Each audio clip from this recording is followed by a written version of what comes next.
A German court just ruled against Google over AI search.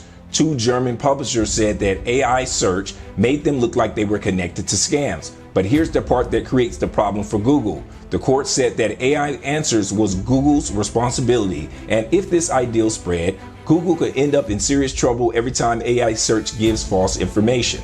Let's jump right into the basic facts of this story. What happened? So basically, Google lost a judgment in Germany and said that they're going to be responsible in Germany when they use their AI overview, which is basically a search engine, but using AI for Google, that any results that are returned, whether they're false or defamation or anything like that, the courts in Germany found that they're going to be liable. Now, this is a significant ruling for what's to come potentially in the future. So before we jump into that, let's talk about what AI Overview is. AI Overview is a new search feature that basically Google offers. And the reason that it exists is because ever since language models came out, what they're finding is less and less people are Googling things. They're actually using their language models like ChatGPT or Gemini or Perplexity to search for basic stuff like when did the American Revolution happen, right? And the problem with that is when you search for that on a language model, it's actually quite wasteful because the way a language model works, it calculates every single answer that it pulls up. It's been trained on trillions of tokens.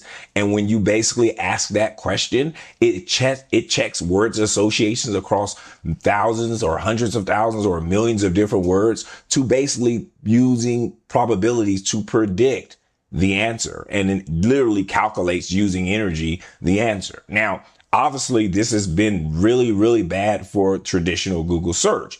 And so basically what Google did in order to combat this, because it's stopping people from going to their main Google website, searching stuff, visiting actual links where they serve up ads. So obviously it makes sense for them to basically put this AI overview. You might have seen it. If you go to the Google homepage, they have something there. They'll say like Google AI mode. So anyways, whenever you search something through this new Google AI search, it will return the result. And the answers are very, very good. It'll be just like ChatGPT. It'll explain itself in depth and you will get a quick answer. But here's the catch. Because they're using a language model, a lot of regular consumers think that they're interacting with their traditional search when they go through the homepage. But the reality is it's completely different. So before I get into that, I'm going to explain how the traditional search works really quickly. So a traditional search, the way it works is this. When you search Google, like for banana, it doesn't matter what you search for, it's looking for keywords and then it's ranking millions, if not billions of websites that Google has crawled and created an association for. And so it will return the top 10 results for banana. And what you would normally do is click one of those pages and you would go read whatever's on that page. Now, here's the catch. Back in the day, when you go to that page, whoever wrote the information on that page is essentially responsible for what's on that page, not Google. And when they ever had to face legal scrutiny, Google would namely say, hey, all we are is a link aggregator. We just index and rate web pages based on their content. And so when people search on our Google site, we return the page. It's your job to vet the source. It's your job to click the link and vet the source. Well, here's the difference. In Germany, when they use this new Google AI search, Germany understands that they're no longer using traditional methods to serve up the results. So what's actually happening in Germany, that these two basically German publishers are finding out that when people were searching their content on Google AI Overview, it was associating them with this scam that was happening in Germany. They were basically associating their business with a scam. And so they sued Google. They brought it to the court and made the argument that Google is actually producing these results. And Google tried to use its own or its old defense, which is, hey, we just aggregate the information and those results, we provide source links. So here's where the problem comes in. Like I said before, the way a language model works is it trained on billions of parameters. That means that Google probably ingested the majority of the links on the internet. And then they created a language model on top of it. So it found all the patterns and associations, and that went into their Google model. So when you search using their Google AI, it's actually not even reading those links anymore. It already trained on all those links, and it's just calculating your answer. It's generating your answer. When did the American Revolution start? It will look at everything it's ever read, thousands, if not millions of data points. And now it has a map of all the associations with all the words you ask, and it calculates the answer for you. So they're arguing that Google did the majority of the transformative work. If you look at the traditional method, right, Google would serve up links. You would go click on that link and you would read that web page. Well, whoever created that web page did the majority of the transformational work. He's the one that wrote the web page. He's the one published the article. He's the one that created the blog. His ideals in the blog. However, with Google AI search, Google's have read the entire internet. And so you can't differentiate where that source came from that they generated. So Google or the publisher can't attribute any damage to anybody if the Google's just able to read billions and trillions of data points and then it generates the answer. So who's doing the new transformation? Well, if you think about it, Google's doing the new transformation, because if you read a billion data points and then your algorithm is what calculates the answer, well, your algorithm, it needs to be responsible for what you write. And that's what the German courts found them guilty of. They're saying, hey, we can't attribute the false information to anybody else other than you, because your system is so transformative in creating the answer that you got to be held accountable how your system transformed. And Google argued in this case that, oh, we still provide source links, right? But they did research and found that people who use language models, only like 1% to 2% of people even look at the source links when they generate language models. Essentially, the behavior is people are just trusting the language model to have read way more information than they could ever read, and just trusting that they're getting an amalgamation of the good answers. So why is this important? See, that's the kids. This is important because in the future, this is going to become a significant issue, because right now, no U.S. company or ruling has really ruled on this because it has such wide-reaching implications. Can you imagine, given how much language models already hallucinate, if you can be held accountable, whether you're Gemini or Anthropic, for hallucinations, or if it makes a false statement about somebody or somebody's business or somebody's personal life, you're able to go to Google and sue them? Can you imagine the amount of lawsuits that Google would get or ChatGPT would get? It would literally slow down the AI revolution.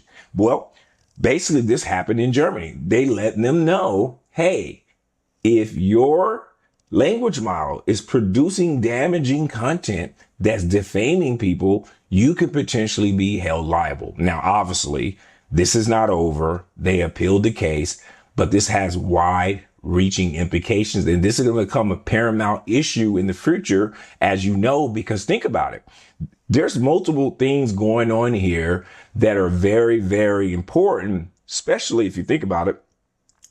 If the language models and these companies are able to read the entire internet and synthesize billions, if not trillions of people's information, people who have copyrights, people who spent their life work producing it, every video that ever been done on YouTube, every podcast, they're able to ingest all of your work, all of your original thinking, and then use an algorithm called a language model and able to print up any answer they want.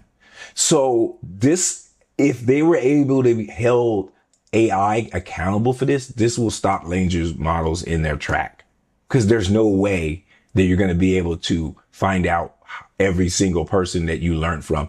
There's no way you're going to be able to pay off every single person that you copyright infringed on. So the reality is, no matter how much, and this is my personal opinion here, no matter how much they fight this case, the incentive structure for governments and major players to actually enforce these laws is very, very low at scale. Maybe a few judgments will win, but structurally, if you look at the incentive structure, it's not going to happen. Let me explain why I say this. Think about this. Right now, there's a new world order emerging, right? The world is transforming. It's on the brink of World War III. Now, that World War III may not necessarily be a hot war, but it will be an economic, isolationist, technological transformation war. And so right now, China, Russia, Iran are challenging our hegemony. And we're in $44 trillion of debt. Right now, you have BRICS forming. You have, for the first time in history in 2025, you have essentially more central banks holding gold in their treasury than they hold US dollars. Why is this important? That means that the dollar standard that we've benefited for the last 50 to 60 years after World War II is on the brink of transforming.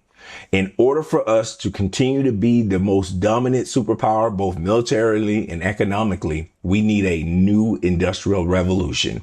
And we're betting that AI is going to save us. Now, why is this related to this little court case? This is related to this court case is because Germany is not America. And the reason they were able to hold that judgment on that American company like Google is because if you look at the behavior of the Trump administration, if you look at the fact that we went into Venezuela, if you look at the fact that we're ready to go into Cuba, we attacked Iran, we're leaving our European partners on notice, we're telling Canada that we're going to absorb you. If you look at all this behavior, we're acting frantically because we're basically losing power. And Europe is starting to have an adversarial relationship with us too. They're basically telling us, hey, you're no longer the reliable partner you used to be.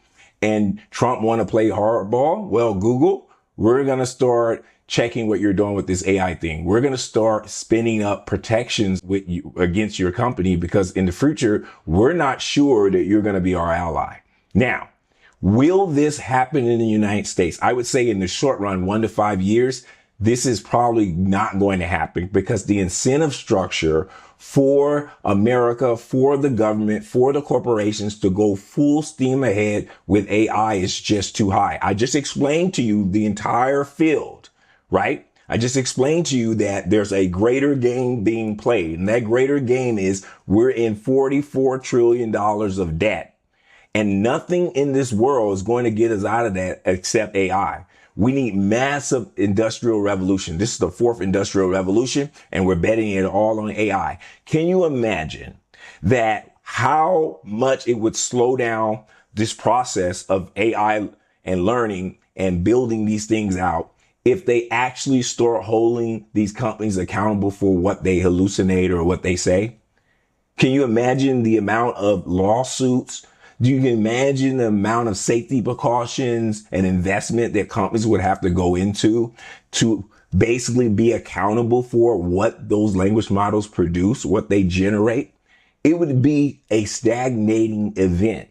And you really think the corporation and a government who's desperate, who's attacking countries, who are losing their global place in the world is going to stop in the short run? I'm talking about the short run, 1 to 5 years, 1 to 10 years, the pace of AI when they've already invested billions and trillions into it? No way. So this story, to me, it's important because it has a structural message that, hey, look at what these companies, these other countries are doing and how they feel about us.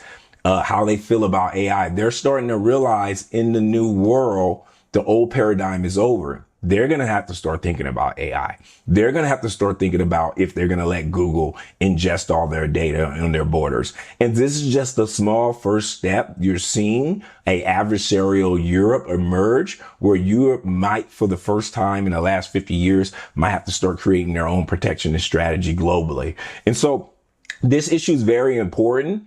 But that's the thing I would take from this court case. And this is the thing that I would think that you would need to remember. See you guys next time.